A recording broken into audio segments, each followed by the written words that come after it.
Bouwboeren maaien gifbroeken om moezen te bestrijden.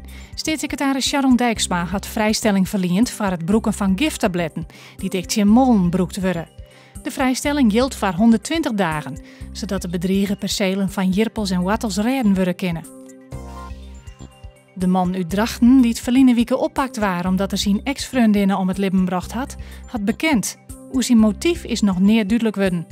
Het Openbaar Ministerie zei dat de vrouw met een mes om het leven bracht is. De oproep van het Frieske Tweede Kamerlid Lutz Jacobi om meer hufters op het wetter te pakken met filmpjes op sociale media had een soort reacties opsmieten. Het gaat om mensen die te hut varen of te volle leven hebben op het wetter.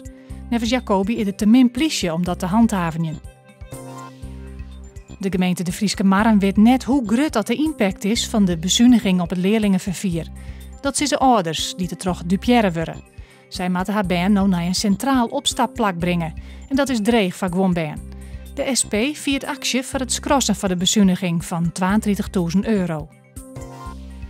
Het blijft warm en droog vannacht. Het is 17 graden en heel bewolkt. Morgen 26 graden en een zwakke wind uit het zuidoosten. Simmerwaar.